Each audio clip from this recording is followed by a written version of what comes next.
This is Infection, the survival podcast, recorded live on Tuesday, October the 18th, 2022, episode 405.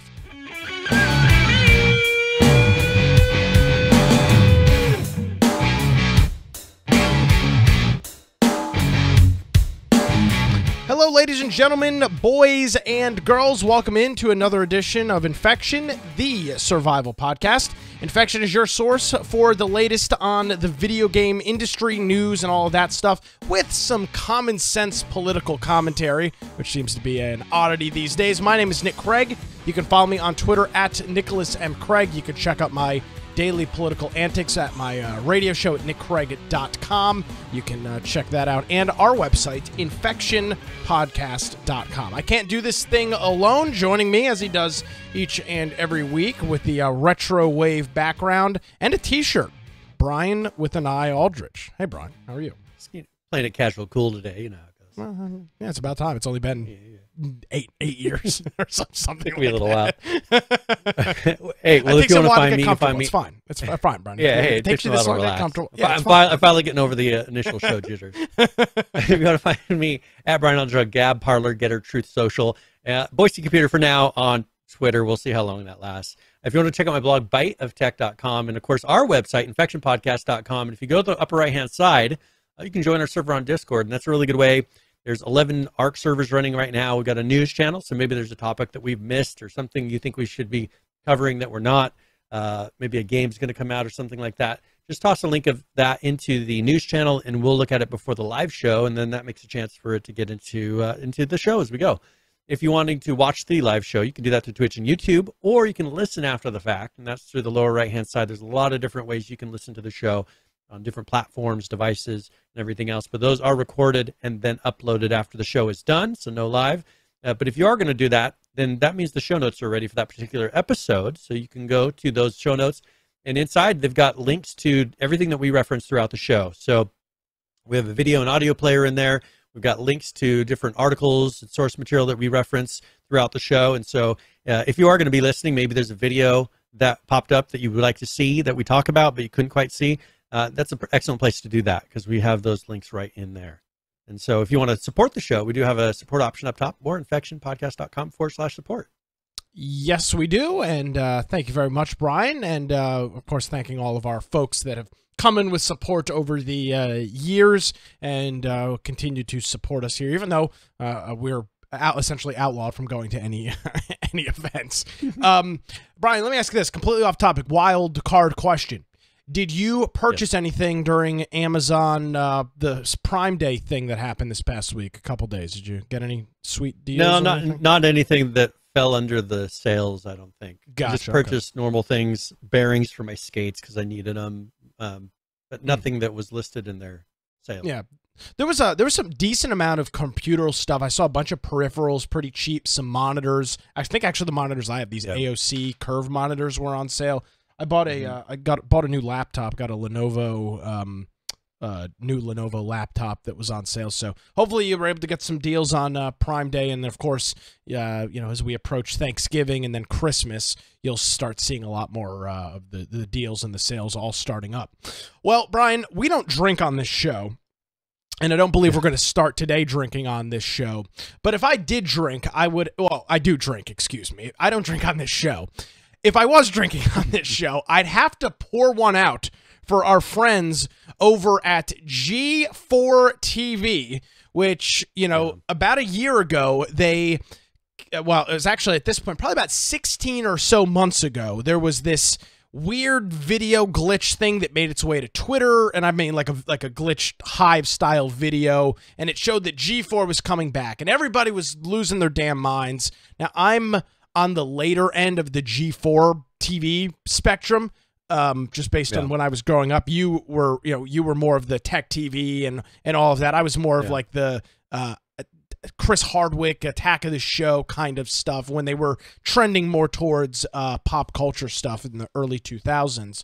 But for a lot of folks, and you go back to the 90s, GameSpot TV and a lot of these programs were just it was you get a magazine once every 90 days, and your only other avenue is this television show that's on a couple of times a week, or one of these shows. But they came back, Brian, and immediately, within weeks of starting the platform, they are coming back with the new G4 TV. They immediately started delving into politics. You had the famous rant by that broad Frost, where she talked about how, you know, the whole video game industry is a bunch of sexist pigs. You had Adam Schlesinger, or whatever the hell his name is, saying that he wishes he could kill his Republican family members. I mean, this is the kind of people that they're promoting and did promote on their platform. And lo and behold, surprisingly, Brian, alienating half of the country and making, again, what have we talked about so many times on this show? Why do you have to bring your politics into video games? And they broke the cardinal sin, and now the system is, the channel is officially gone. They are done. After 11 months. That's the crazy thing. Yeah, and that's the crazy thing that we've just seen trend over the years, is how everything comes down to politics. That's what kind of, for us, we started seeing the politics in gaming and how it's affecting video games, which is supposed to be the escape from reality. And I think that that's where people really enjoyed video games, is because you could have something where, you know, it didn't matter if you were a male or female character. It didn't matter, you know, there weren't politics in the game. Well, you weren't Republican, Democrat in the game. It was just a character that you played in a world that didn't have the real world rules. It didn't have to follow any kind of physics. It could be whatever you wanted it to be. And then all of a sudden, in the past 10 years, we've had it where now, you can't have, you know, you got to have every gender. You can't pick male, female anymore. You can't. It just, everything became politics in games. And then we would follow on Twitter people to where 90% of what the people making the game talked about was politics, bashing our political views, and then saying, but hey, play my game. You know, oh, I hate people that are like this, and you're describing us. But oh, hey, play our game. And this is the kind of thing that they do, and they think because they're in a bubble. You know, most of the people that are doing this, they're in a place like Los Angeles or some place where, you know what, 90% of the people that they know there think just like them. But you know what? 90% of the people across the country do not think like them. And you know, when you sit there and bash at least 50% of the country, saying that they're stupid, racist, you know, they drink piss. This is the, you know, I mean, what do you expect? Let me say this. I make politics is literally my living in talk radio. Yeah. I despise the other political party. I do. I don't like them. I don't think they're good for things. I have never gone on my radio program and said Democrats should drink piss and die.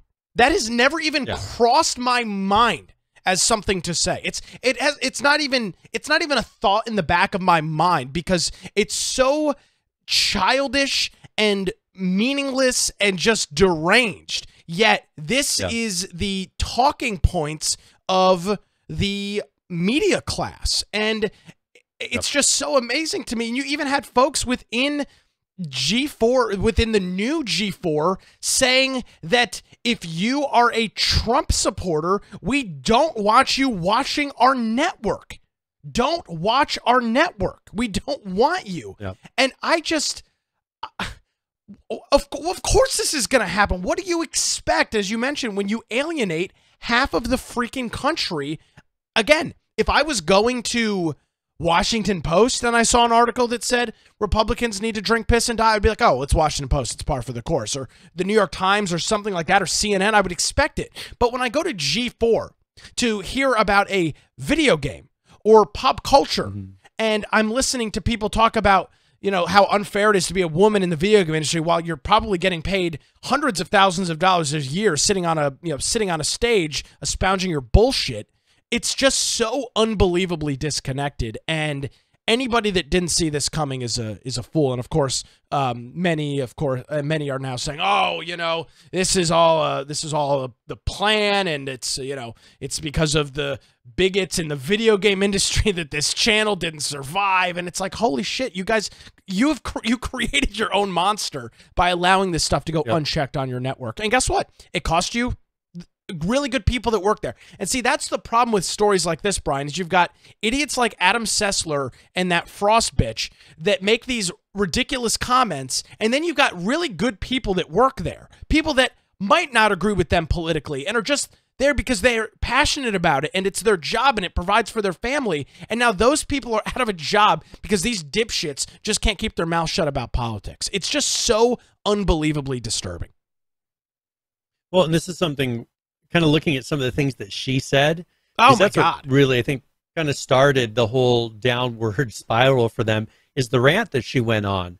And, you know, she started saying that, you know, talking about how, you know, women are not there to be looked at, you know, on this show, which is attacking Olivia true. Munn. But hold on a second. But then attacking someone specifically just because someone was more attractive to her than her, and people, you know, she made no attempts in some ways to look attractive at times, because that seems to be a, you know, something that the left likes to do. I mean, you try to look as unattractive as possible to show how cool you are. Whatever. But then she goes on an attack and says, hey, if you could turn the camera around here at X-Play, you'd see that half of our employees are female. I promise you that half of the people, and this is something I've gone off on before, I promise you half of the people that applied for those jobs were not female. That means you're intentionally hiring someone because of their sex and not because of their qualifications to be able to make 50% of your workforce female in the tech industry. Because it takes a lot of work to get women to work in a lot of these tech industry jobs. And so if you manage to get a 50% workforce of women in the tech industry, that means that you did something illegal, because that is illegal to hire based on sex, your race, things like that. This was supposed to be a conversation about Red Dead Redemption 2, and this is how it manifests. I'll just play like a minute or so of it. Okay. Discussion about Red Dead Online and that we need to have eventually about game design versus immersive experience and comparing the Red Dead Online multiplayer experience versus the solo player one.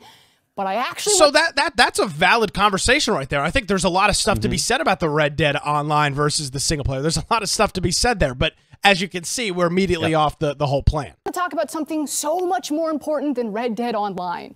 Sexism in gaming. In joining G4... Oh! Oh! This is not where I thought we were going, but I'm here. I had no here. idea. I'm listening. Yeah. In joining G4, He's I like, my was job is just about to be over. be part of something that I grew up watching. Another as a woman's child. costing my job. What a surprise. Every time G4 is brought up in various channels, even in this YouTube channel, we have the chat in front of us. I can see you. Without a doubt, there will be backlash because I'm not as bangable as the previous hosts. It's somehow... Talk to him, Frost! It has somehow been expected that you can talk about how much you jerked off to women as a compliment. It's not a compliment. It's weird. So I'm just going to stop there because, again, first of all, nobody is... There's a couple of things here. First of all, nobody is going in the YouTube chat of the G4 channel and talking about jerking off to Olivia Munn. The idea that that is a common practice is retarded. I mean, that's just not happening. And this was relatively early on. I mean, this was back in January, not long after the network launched. We're about 2 months into the network. She's attacking Olivia Munn, who was incredibly successful in what she did hosting Attack of the Show. And guess what? She did do stupid stuff for views, Brian. Guess what? She did the whole dangling hot dog thing and everything else. Because guess what? She's hot. And guess what? G4 made a lot of money off of her, and she made a lot of money off of G4. Nobody was hurt. Nobody was harmed. It wasn't this terrible, untainable relationship. Both parties knew what they were doing, and Olivia Munn's career essentially got kickstarted off of G4 TV with Kevin Pereira. So that's what they decided to talk about instead of video games, and it's now cost a whole bunch of good people their jobs. And how many, you know, because there are men that in the same type of situations where they've got big muscles, and you know what, the only reason that they're really on certain shows on TV is because of the muscles they have. It's the exact same thing. But do you see guys saying, oh, that's unfair, you're objectifying those men? No. Guys don't say that about other guys because they don't really care. Because then there's other guys who are they're on there because they're really smart. There's, you know, women like to sometimes look at dudes that aren't ugly on television. And that's why certain guys are on soap operas and a lot of other types of shows that really aren't that great of actors. But you know what? I mean, I'm sure there's a lot better actors that are ugly and don't have the big muscles that they could put on those shows and that would be more convincing in whatever role. it happens on both sides, but they like to point out that it only happens on one. And, you know, for her, I didn't see anybody, you know, if they would have come out and given really good commentary, given really good content, then people would have been, hey, this is a good show, regardless of what she looked like. Because there are plenty of situations where there's girls that don't look bangable, as she said, that are very successful. Yeah, very successful on television or in other areas. It does, you know, she's the one who chose to make it about that, probably because she's not as interesting as other people, and you know, now she has to work twice as hard because she doesn't have the other thing going for her either. Yeah, it just from Jump Street, this platform was doomed to fail. They were, you know, the shows that they made, I didn't find to be very compelling. I watched very little of it because there was nothing that I really wanted to see. The studio style show that they were doing was very 80s, 90s. It was very 90s, and just doesn't really make sense now, at least in my vantage point. Again, it sucks that a lot of good people probably lost their jobs, but for individuals like Frost and Adam Sessler, good. I mean, they deserve it. I mean, when you're hired to talk about video games and talk about pop culture, and you're spending your entire thing talking about how you wish you could kill your family members because they have a different political ideology than you, and talk about, you know, jerking off on the internet. I mean, I guess you're really, what value are you bringing to the conversation? So, going back to what I opened with, if we drank on this show, I would recommend we poured one out for G4 TV, but we don't. So yeah, well, I mean, I'm not going to tip my whole ZV over because, you know, I enjoy that. But so yeah, there you go. That's G4 TV, and that is that's all she wrote, Brian. So F to pay respects, as they say on the interwebs. Yeah, there it goes. Yes. All right. Hey, let's have a quick follow up on something we covered last week about the streamer who broke her back at TwitchCon. Oh yes, she had her star, surgery. Right? Former porn star. Yes, the former porn star. They have the thing where you could go check out her Twitch, and it wanted me to click and clear all these things saying, "Are you sure you want to go see this channel?" And I didn't bother, so I didn't go look at her Twitch. But they do have her Twitter. But they do have embedded Twitters here, and she's had a surgery, a 5.5 hour surgery. Oh. They fused bones in her back. She had completely crushed nerves, crushed and nerve damage to her bladder. You know, so she's unable to pee. I mean, this is pretty crazy, the amount of damage that jumping into a foam pit caused. Well, that's the problem. It wasn't jumping into a foam pit. It was jumping into a piece of foam on a concrete floor. I mean, that'll do that. I mean, I don't laugh because it's funny. I laugh because the idea that they thought that was a good idea for people to potentially fall into was beyond stupid. Look at her struggling to walk. That's terrible. That's absolutely terrible. Wow. So, I mean, just, a little bit of an update on that. Jeez. It is crazy. And this is one thing that's frustrating, is that's one of the benefits of being in America, is usually these type of things, there's so many regulations on things that it's usually safe. If there's something in a convention center, usually there's some sort of a standard that they're holding up whatever they're asking you to do in it. Obviously not here, because, you know, how the number of people that have gotten hurt, her with these crazy injuries that obviously are not faked, because you don't go into a 5.5 hour surgery with something that you're kind of propping up as, hey, you know, looking for a lawsuit. Yeah, it's too bad for her. Hopefully there is some sort of compensation. You know, someone last week said 50-50 was.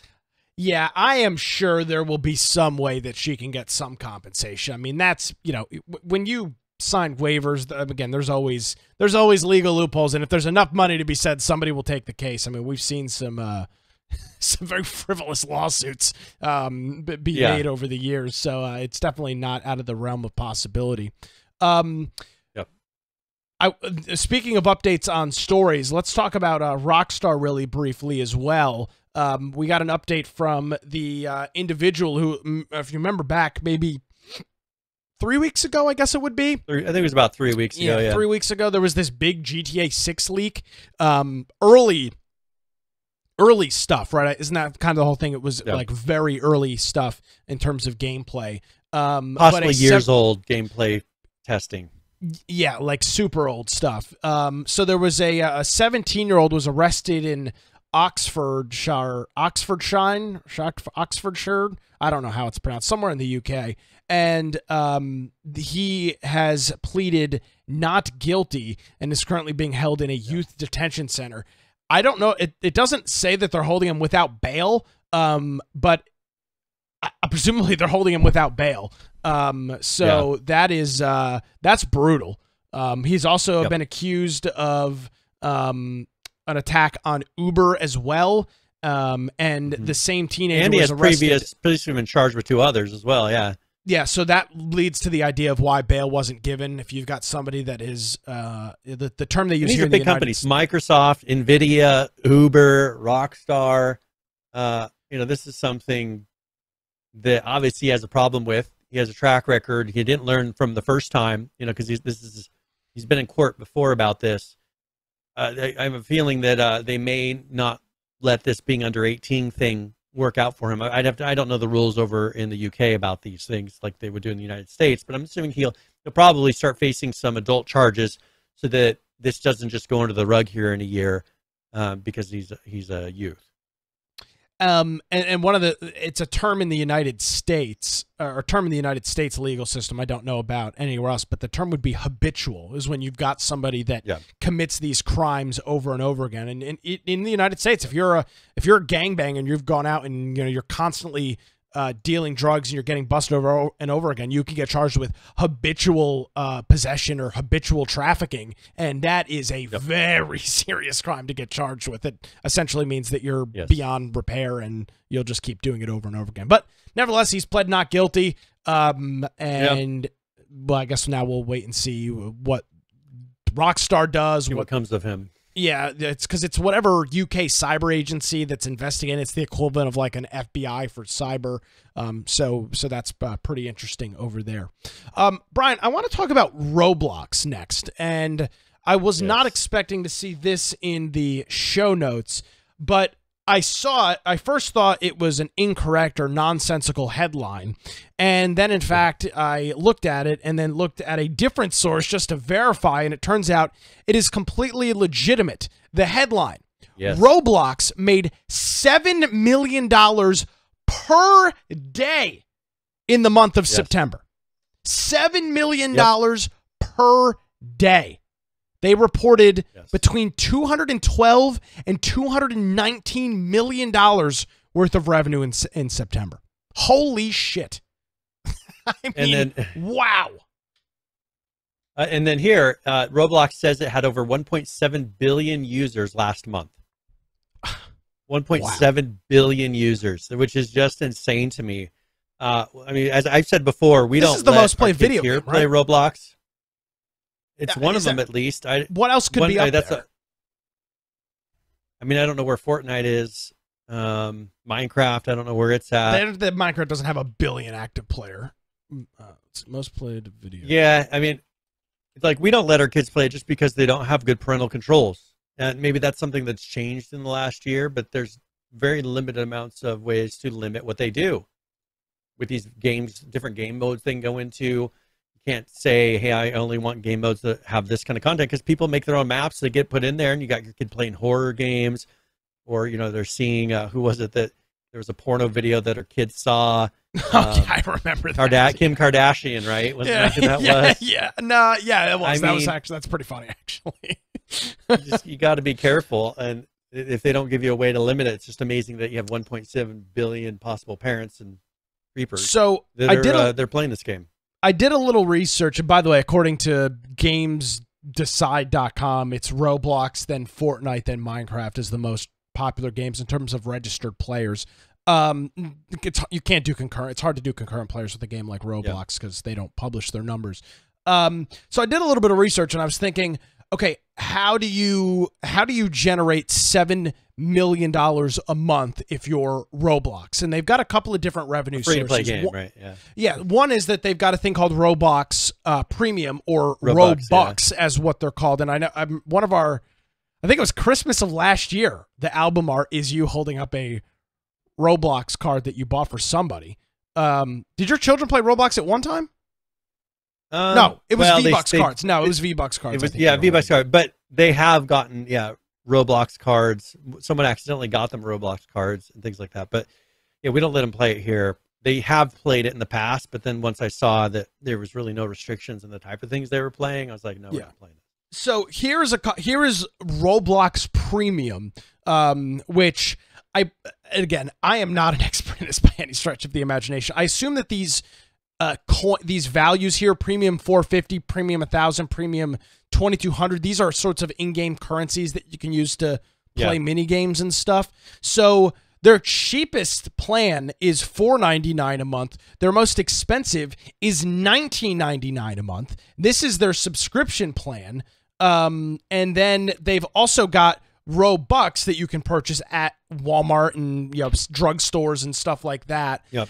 One of the other revenue streams that they've got, which I didn't realize until I did a little bit of research, is in-game advertising. So similar to when Fortnite brings in and has like a Marvel event or something like that.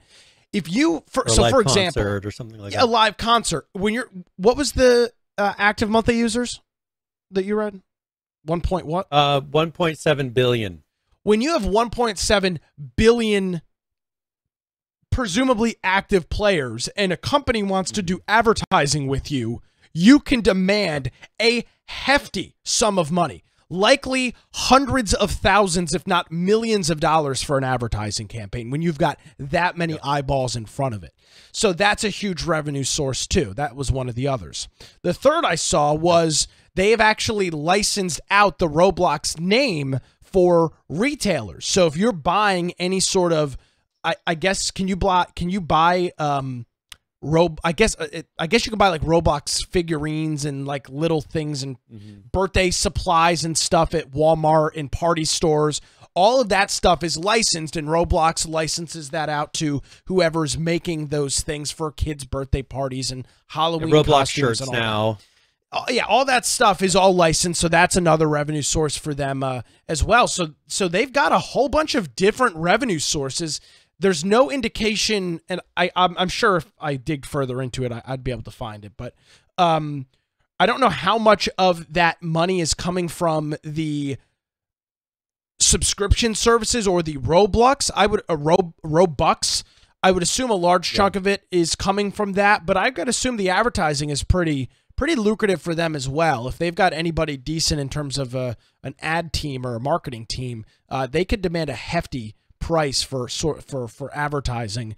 It is noted that Roblox is publicly traded. They're a public company. So the reason we're getting these numbers on a monthly basis is because they're traded on the, are they on the NASDAQ? I think they are. Yeah, they're on the NASDAQ. Their ticker is RBLX, and their stock trades at about $43.50 a share. Looking at that. So you talk about an unbelievable amount of revenue that you're generating on a literal free game. $7 million a day. $200+ million a month in terms of revenues. And all of this being marketed towards children. That is, we thought Fortnite was kind of knocking it out of the park, and I'm sure that, and they are, but damn. Well, for example, like some of the prices that I'm seeing for the Robux is you can get an animation pack for $750 for a Ninja animation package, $80 for an old school animation package, a pair of headphones for $7,500. So what were those prices? How many were you getting for the $19, $19.99, $2,200? Wow, $2,200. So those are like $60 headphones. You could buy a real pair of headphones for the price that you get these extreme headphones in game. But let me ask you this: can you also get these, whatever these things are? You probably can get them in game by winning mini games and stuff like that too, right? And this can't be the only way to get them. It's an avatar shop. Yeah, you have a basic ones that come in the game, and then you can purchase. I'm saying, I'm saying these coins or whatever these things are called, can you win these in game as well? Because there's no way that they're selling $80 headphones in the game equivalent, and unless they are, they probably are actually, since they're making $7 million a day. Okay, so you can encourage non-premium players to upgrade, and if you do that, will get you. So if you can refer out and get someone to go to premium and they say that you referred them, you can get Robux that way. Host paid events and you can get Robux. Jeez. Enable private game servers to get Robux. Create items that can be then bought by other people. Create one-time purchases or sell access to your game. Okay, so there like are if you ways create to a map, Yeah. and Yeah, then that people makes come sense. and play your map, like you can get Robux that way. So I mean, it's still, that's pretty expensive for just a pair of headphones in the game. I mean, $7,500 is just for a pair of headphones. Yeah. I mean, you're literally talking about $75 looking at the equivalent for a pair of headphones like that. So I'm not the authority here on Robux or Roblox and how the money works. I will proudly admit that I'm not an expert in that in any way, shape, or form. But very, very impressive, and I don't know. I mean, this is an interesting price point to see in terms of profitability for a company. Mm-hmm. Yep. Well, hey, let's talk quickly about Riot, because Riot is pretty much a China-owned company now, right? I think 100%. I think they're owned pretty much by Tencent, if I remember correctly now. But they purchased a company called Wargaming Studio to help with their live game development. Now, Wargaming Studio is a kind of an MMO studio. I think the creators, the studio was founded in 2002 as Big World Technology, which I've heard of before. Game Fame is the creator of the Big World tool set, which is used in more than 30 MMOs and online games. And so they're like World of Tanks, World of Warships, World of Warplanes, a lot of those military MMOs. And so there's something, I don't know, what Riot has in mind, why they're making this move, but it sounds like they're going to be doing something that's possibly an open world or something that has to do with a lot of players at one time. But I think it's about a 100 developer studio at the moment. So they're going to be purchasing that. So maybe we'll be seeing some announcements coming from Riot Games about a new project. I don't think that we're going to see, was it League of Legends? Mm-hmm. That's their Riot. That's I don't think they're making a 100-player League of Legends games, but you never know. No, but we were just talking about Roblox and the successfulness and the profitability. League of Legends is up there. I'm sure it's not the same caliber. I know for a fact it's not the same caliber as Roblox, but they have a very lucrative business model themselves with unlocking characters and stuff like that. Yep. I remember at a certain point in my high school years being able to, I remember going to a gas station or someplace and seeing a League of Legends card, a Riot Bucks card, or whatever the hell it was called, on the little thing next to the cash register. So don't ever tell me, and don't let anybody ever tell you that free-to-play games are not incredibly profitable. Even ones that are marketing towards making money now. Yeah, they're the ones that are making money now. Again, because this all comes back to something that you and I have talked about for years, Brian, is I don't care if you have microtransactions and all these other things, as long as you don't ruin my experience to play it or make it impossible for me to play without it. And the games that have been able to turn an exorbitant amount of money in terms of profitability are the companies and the games that allow you to play a game for free, but encourage their people, not by holding them hostage, but by encouraging them to spend money. In this case, spending over $7 million a day on your platform. It's not because it's not because you're required to pay it to play the game. It's because you love the game so much, you get so much enjoyment out of the game that you're willing and happy to pay that price. And that is the morale, the moral, and I don't mean morale is what I should say, not moral. The morale of the player when they feel that they would spend $100 to invest into your company, into your game to get something that's worth a lot. And most games don't have that. Well, you've also, I mean, when Tencent usually goes into a company, they don't just sit there and let it be stagnant, because almost every project that I've seen Tencent go and purchase the company of, they then push them to start doing more and more and more, or invest heavily in that company to expand and things like that. So I think, this is Riot doing that for them, but other companies that Tencent's gone to purchase have done something very similar, where they start making purchases and kind of strengthening their position. Let's talk about Microsoft here. Before we do Microsoft, I just want to say this. That is a great that's a great thing. As much as I'm not a fan of Tencent and not a fan of China, if you're going to go out and purchase and buy a company, you should. If you're Tencent, you should want to do that. You should want to push the company forward and encourage new things. And there's so many companies that don't do that. It's almost refreshing in a weird way when a company like Tencent does do it, because a lot of other companies just buy. Look at Google and Microsoft. They buy companies and they essentially just are buying the technology so that Apple or Google or whoever the competitor is, they can't own it. I mean, that's literally what they do. It's wild. Yep, and that happens all the time. Well, then this is something that we've talked about, because China has been so restrictive, and Tencent has come to the realization they can't make money inside of China, and so they've been expanding outside of China to kind of reinforce their profitability, I guess is what it comes down to, because they are losing money in China, but they make money in the United States in the gaming industry, and so they're putting their money there and probably not really spending anything inside of China at the moment. Yeah, because they can't, because of so many restrictions, because of the government. Tough situation for them.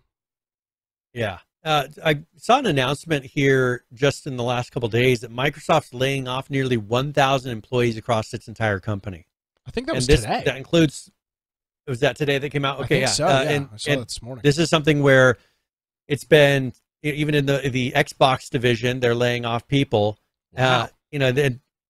There have been, we'll be talking a little bit about the economy and how it's affecting the hardware market a little bit later, but this is something where even Microsoft is seeing it. There are areas where they're making money, but I think that they're funneling money in places where they know that it's going to grow, and they probably are having to cut back in other areas, because Microsoft and the Game Pass and things like that are making money, but I bet you there's a lot of areas that aren't making as much money, with the changes of people not wanting to spend as much money on things. So they're going to be cutting 1,000 employees, which that's what, 1% of their workforce, I think I saw in here. 1,000 is a lot of people. About 180,000 employees. For those people, that's life-changing, but in the grand scheme of Microsoft, that is a very small amount of employees. Very small amount. Yep. Unfortunately. Yeah, small amount of employees. I'm sure that you won't see it affect a lot of things, but sad for the people that are there. Oh, absolutely. Now, in the last couple of weeks, I did come across an article that was talking about how much Microsoft makes from the Game Pass, and this is, I think, coming out of the documents that were being reported because of this acquisition that's happening of Activision Blizzard. Sweet. What did we learn? So, according to the document, Xbox Game Pass generated $2.9 billion in the fiscal period ending of January 2021. Wait, the fiscal year ending in 21? Yes. So that's all of 2020. Yeah, 2020 was $2.9 billion. That's a lot more than I would have thought. That's around 18% of Microsoft's total yearly Xbox revenue, which is $16.28 billion, or almost 30% of its games and services revenue, which is $12.581 billion. This is something where they said it went from 15 million to 18 million subscribers between August of 2021 and March of 2022. Yeah, that's I mean, you're probably looking at 4 billion plus in this fiscal year 22. That's wild. Yep. And so I think that they're doing very well, and knowing something like that, this is one thing where they have adjusted. What was their old marketing style? Was selling Microsoft Word, was selling DOS, was selling Microsoft Windows as a package that you would purchase, and then the next version of Windows, then you'd rebuy the upgrade. And then they went to a subscription service and realized, well, we can make more money off of people on a yearly basis by doing a subscription, and we get a little bit less pressure of these crazy Windows 95, Windows 98, Windows 2000, Windows ME upgrades. And they started that whole, let's do a subscription for Office 365, which then turned into a subscription model for server rentals and Microsoft Exchange servers. And now they've been doing the same thing in the game market, and this is where their money is. And I think you're going to keep seeing them push their money towards these type of services, getting companies, acquiring companies so that you can make your Game Pass stronger to make sure it stays on top so that you have this 2.9 minimum, because I'm sure they're making more than that now coming in. When other places, hardware manufacturers are losing money, which would be exactly what they did with their Xbox. And I want to say this, because I think when you say subscription service, Brian, we've been kind of programmed to assume that that's a bad thing. And we're supposed to have this immediate reaction to subscription service. Bad, not good. But in terms of Game Pass, the reason it's what you said, 18% of the Xbox revenue, is because it's not a subscription service that is shoved down people's throats and they don't get good value for. The reason it's 18% of their business is because people want to subscribe to and are happy to pay for it. And it's a good deal. It's a great deal. That's why it's so damn successful. And I think it's those day one, release day things they get on the Game Pass that make the difference. When people know there's a game I'm going to spend now $70 to buy, or I can have the Microsoft Game Pass, which I just have a couple day one releases that are on the Game Pass, that pays for what I would have paid for those games on release day, and I get all these other games that I can play whenever I want as well. And they they've thrown in that streaming service. Let's see, coming soon. I want to see, is the new Call of Duty going to be on there? I doubt it. It doesn't look like it. I thought so. I know it's Activision and they technically own it, but I had a strong suspicion that it doesn't look like it is, which makes sense. But yeah, you're talking about the amount of day one releases, a lot of campaign style games, things that you would pay $70 for, play the game once. Well, in this case, you're spending $70, play it once, and then you're done. Playing that through Game Pass is very lucrative, and folks do not feel like they're getting ripped off. That's the reason. And like me, I've been paying for a Game Pass subscription. Well, I don't pay for it, but I use it through my Xbox Bing rewards. I always renew it. I very rarely play it, but I keep renewing it through the Bing thing, because when I want to play it, when I want to turn on my Xbox and just play something and whatever, screw around on something, I can, and I don't have to worry about it. And that's worth a lot. It's the same reason that I pay for Spotify. Not because I listen to music for 8 hours a day at work, but because when I want to listen to music on a car ride or when I'm sitting here at my office, I just can turn it on. I don't have to screw around with YouTube and ads and all this other nonsense. Folks are willing to pay for subscriptions if they feel like they're getting a good deal. That's the moral of the story. And Phil Spencer said that once the Activision Blizzard deal goes through, that they intend to put Call of Duty on the Game Pass. Damn. Well, so day it's not going to one, work for this one, though. Well, not for this one, but maybe for the next one. And I'll tell you this. But for the next one, that'll make it worth it for your average Call of Duty player. Make it worth it for me. Of course I'm going to do that. Yeah, screw it. I won't bother buying a $70 title, which I did buy and I'm very excited to play. I'll just buy. I already have Game Pass, so screw it. Why not just play through that? Well, and this is where Microsoft has been talking about how they intend to buy more studios because they're looking to stay competitive with Tencent, like we just spoke about, and Sony. Sure. They need to where they keep buying these companies because that's what works nowadays. It's like what Netflix did as far as getting the exclusives, and then they kind of pushed it too far, I think, and started going crazy with everything. But I think here Microsoft realizes getting these exclusives, partnering with studios, buying studios, and getting it to where you guarantee day one that release is going to be on the Game Pass, and the studio doesn't consider it's losing money. Because if you own the Game Pass, if you own the studio and then you're putting it on Game Pass, that's not a loss. It's a zero-sum cost. It's a zero-sum cost, and you're guaranteeing more people will get on the Game Pass and stay on the Game Pass. Because if you're putting the game that they love to play on a weekly basis all year round on the Game Pass, they will stay subscribed to the Game Pass the whole time. And that's, I think, what's working out. And as long as they keep that price reasonable, they will do it. Because, I mean, Activision Blizzard was $75 billion. Obviously, they're willing to throw money down for this. Well, and the part you just mentioned there was keeping it affordable. And you can look at other services, for example, like Netflix, that have been dealing with which have shedded a huge amount of users over the last couple of quarters. And the reason they've done that is because they haven't been able to keep the price competitive. I think Game Pass isn't Game Pass Ultimate like $16 or $17 a month? Something like that. It's the same cost as highly Netflix. Reasonable. Yes. Yeah. So you're paying the same price to watch television shows versus playing literally hundreds of video games.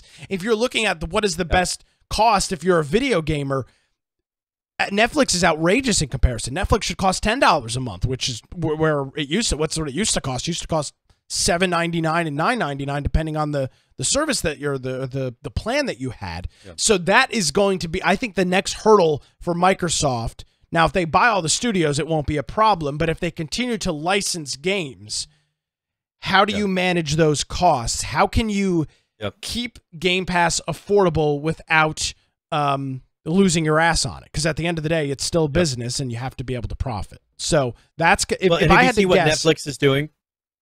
Have you just heard what they announced here recently? They announced a new adding. Yeah, go ahead. What did they announce? Sub tier. So they now have an ad tier of but Netflix. It's still it's cheaper, but it's still like $11. But it's still like $11 a month. But you have to watch ads now, and so how is that any different? That's what made Netflix. One of the things that were unique from cable is the fact that you could go stream shows without having to watch ads. And now they're turning, and that's what made cable unique originally. Was that you could go and watch TV with less ads, or originally no ads on certain channels, and then less ads, and then cable had just as many ads as anything else. So for $7 a month, you now have an ad-supported plan on Netflix just to keep it at a reasonable price. 15 to 30-second commercials. It will include 4 to 5 minutes of commercials, and a lot of these shows are like 24 minutes. So, a lot of commercials, and is limited to 720p limiting your resolution too. It is. I don't have any of these services. I legally obtain all of my content through other means. But this is why people, and I mentioned when you brought up Game Pass, the reason people have this visceral reaction to subscription services is because of Netflix, because of Hulu, and because of Disney Plus and these other platforms, because they have run up the price so high on these platforms. Then they announce, first, if you're putting ads on it, let's go back to Roblox, Brian. If you're putting ads on it, why are you charging for it? Why not make the service free, get as many eyeballs as you want, and load it up with advertising? Give me, the consumer, the choice, and don't tell me that my choice is to spend $17 a month, because that's nonsense. That is a ridiculous amount of money to spend on a service. Spotify offers me 300 million songs for $8.99 a month. Yep. Yeah. With the thing full is, quality. People now pay just as much as they paid with that high cable price, because they have to be on Disney Plus, they have to be on Hulu, they have to be on Netflix just to get the shows that they were trying to watch. And that's exactly what they did with cable. Oh, to see, HBO, you have to get HBO, and then you have to get Cinemax, and you have to pay for, the sports package, and then you end up paying $100-something a month for all the TV that you wanted to watch. And I think all these services ended up doing that, where if Microsoft can keep it to where you don't have to have all these others, you have them, and that's, will cover the games that you really want to play. I think they'll maintain it, and it won't turn into that, hopefully. Yeah, I mean, you can look at the pricing breakdown here, and very quickly are you spending $70 a month, which is exactly why you canceled your cable subscription for crappier service, in my opinion. And again, a lot of this stuff is with ads. Hulu's been doing that since day one. So as much as I want to dog on them, that's been their plan. Yep. That's just how they've operated since day one. So, I give them a little bit of credit with that. They've stuck with it. But Netflix, I mean, Jesus, they've just been ratcheting up the price every couple of years until it literally got to $17 or $18 a month. And now everybody's shedding the service and everything. Disney Plus is, $11 a month without ads. It's a lot. Which is crazy. Yeah. It's crazy. But guess what? People are willing to pay for it. Yeah. As long as you got kids you want to plop in front of the Disney shows. We don't really watch Disney shows here anymore. So I can from a parent's standpoint, and I'm not saying you want your kid to be raised by Disney, but if you've got a child and they watch a lot of this stuff, $10 a month actually probably isn't a bad deal. No, if they're going to watch Little Mermaid 100 times, which is fine. Because if not, you'd be buying it. You'd be, buying stuff on YouTube for them to watch or whatever. Yep. But again, it just goes back to does the consumer feel like they're getting a good deal? And with Game Pass, I've never heard anybody bitch and complain and said, I pay for Game Pass and I just don't feel like I'm getting a good deal. I'm going to cancel. On the flip side, you hear a lot of people talk about canceling their Netflix and their Hulu and their Disney Plus and all this other stuff because they feel like they're spending too much. Yep. Well, hey, let's talk really quickly about the hardware market. Because what you got? Yeah, I put it under economy because the PC market has seen the sharpest decline in 9 years. Oh, that's not good. And there's been a lot of kind of ripple from this. We don't have to go in depth into each of these articles, but for instance, Intel reportedly set to lay off thousands as the PC market cools. AMD stock plunges as it admits that PC demand just isn't quite as high as it once was. AMD reportedly cutting CPU production for its new Zen 4 CPU chips. NVIDIA cancels cheapest new graphics card, leaving only the expensive, huge ones. And then of course, NVIDIA's management says they're confident in China and PC gaming. I thought that was kind of an interesting article from a couple of weeks ago. And then you turn around and all these other companies are talking about how they're laying everybody off. But NVIDIA's not quite ready to admit it. Of course, they canceled all their cheap cards, so you can only buy expensive cards. Well, they just canceled their 4080 because they had the same name as the other 4080 and was a completely different card. Saul Greatman is saying, WTF, they can't keep Threadrippers in stock. Yeah, but the stuff that they're from a supply chain standpoint, presumably, right? They're looking out 6, 12, 18 months or whatever and trying to determine it from there. And I guess they see a cool down. And it's not because the PC market's going to cool down, Brian. It's because we're likely heading into probably some pretty significant economic declines, and people aren't going to be shelling out for PC components. Yes, and I think that's the thing we've talked about before. When you have a choice of either feeding your family or getting your new, or paying your mortgage is more like it. Am I going to pay my mortgage or buy the new video card? You're probably going to pay your mortgage or pay your rent. Well, yeah, you at least you'll have a nice video card in your motorhome or your car. Yeah, when the bank comes to foreclose on my house, I'll be like, hey, check me out. I got a 4090. Suck on that. Yeah, will you take this thing changed for 6 months of rent? This is something where scalped it off eBay. Yeah. I seeing all of these reports. It's a showing what's coming, and I think that people need to be prepared because these companies see people are not spending money on video games or on hardware for PC gaming. Well, they are now. They are now. It's going down. Correct. I think these companies realize that it's not going to continue in the future, and I think this is just going to be even stronger for Microsoft because them going to the cloud gaming, making things that are Google just announced releasing these little lightweight laptops that are more for cloud gaming now. I think you're going to see a lot of ones not relying on this heavy duty hardware, not relying on these big Xbox consoles because first of all they're more expensive and people are willing to pay $20 a month to maintain gaming when you aren't going to see that much of a difference in what you're receiving in the end. So it's definitely going to be the strong part of the market where why would you go buy $1,000 minimum video card to do what you can do on a streaming platform for the most part? I agree completely. And it for these chip manufacturers, whoever it is, Intel, AMD, NVIDIA, whoever it might be, trying to predict this stuff in the future. I mean, that's the tough part of operating a business like this. And by the way, this is not just in the technology sector. There's a lot of indication that the reason that Amazon did this Prime Day thing this past week was because they're trying to shed inventory before the holidays and before the proverbial shit hits the fan and the economy declines and they've got a bunch of literal useless garbage sitting on their shelves that people won't buy. Yeah, they can pawn it off for 30% on Prime Day, do this big advertising blitz for it and clear out some inventory. You've seen I watch a lot of CNBC and for months now there's been conversations about Walmart and Target, and then they're overstock that they're trying to desperately get rid of because they see the looming future, which is economic decline.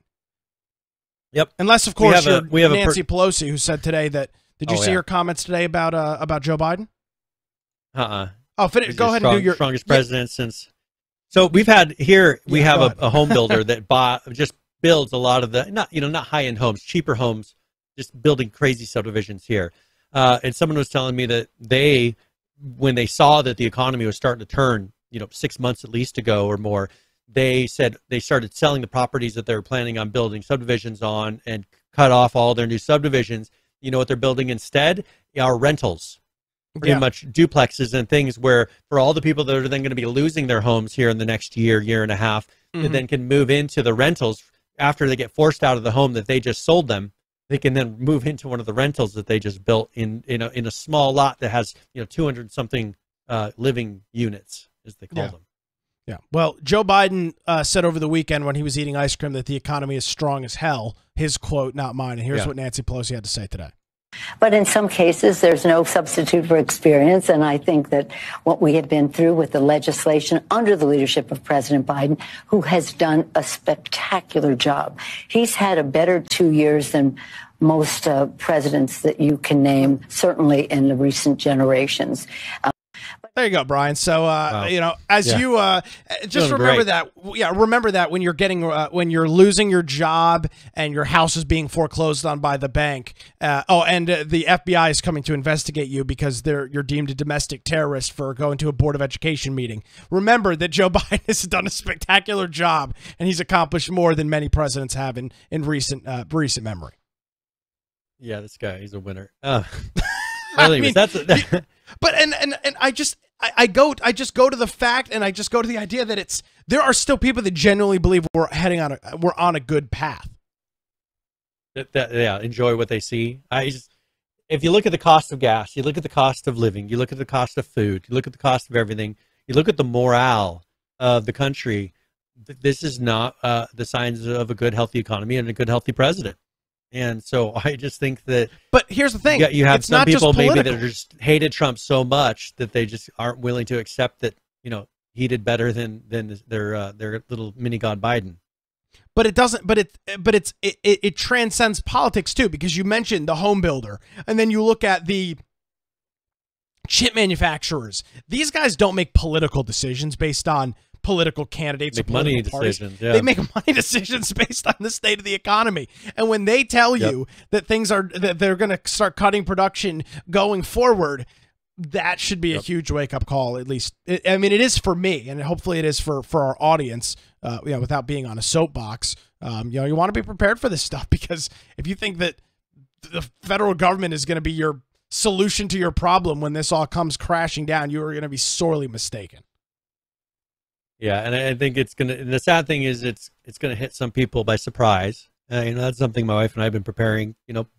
Getting stock of food and making sure, we have everything we need. But you're gonna have people that aren't ready for it and are surprised and shocked. That they're all of a sudden they're losing their house and they've lost their job and everything else. So hopefully people are prepared. Not that that's what this show's about. And I'll tell you, there's a podcast. So I'll tell you, if you really want to be prepared and stay prepared, you can head on over to InfoWarsStore.com and check out some of our great products. Vitamin Mineral Fusion. We've got food supplies, live straws, all the great products you're going to need when Joe Biden and the shape-shifting Democrats destroy the economy, Brian. That's where you need to be shopping. Exactly. And you can watch our show at the same time. So yeah, exactly. Is there anything else you want to cover? That was it. I think that's pretty much what I had. Yeah, I do. I want to let you know that the InfoWars 1776 super sale has been extended, Brian. You get up to 50% off and double Patriot points with the promo code 1776.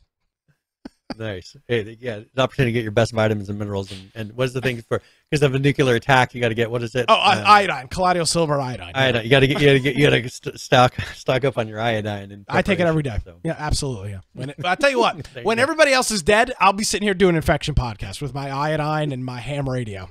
And you guys can You'll be glowing, yeah. Yeah, exactly. Tune in on Shortwave for infection podcast. We'll be talking about the latest in Brian's beer talk and stock tips. All right. Well, I don't really know.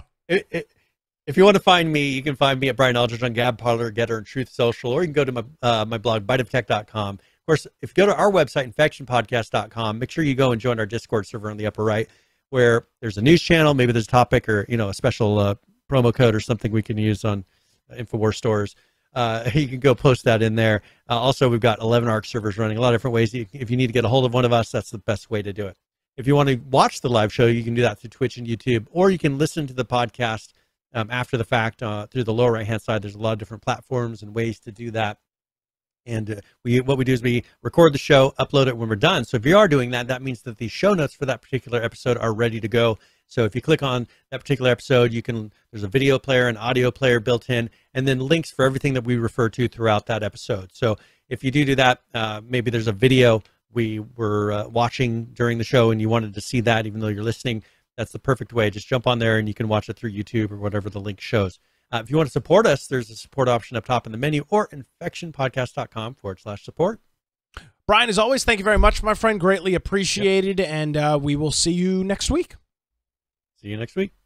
Alrighty, folks, thanks so much for joining us. You can check me out on social media at Nicholas M. Craig on Twitter. NickCraig.com is my website, where you can check out my daily political antics with Wilmington's Morning News. That's going to do it for another episode of Infection. Don't forget, you can visit our website, infectionpodcast.com, where you'll find great show notes, survival tips, and promo codes for InfoWarsStore.com. That's going to do it, everybody. Have a great week. We'll see you next time. Bye-bye.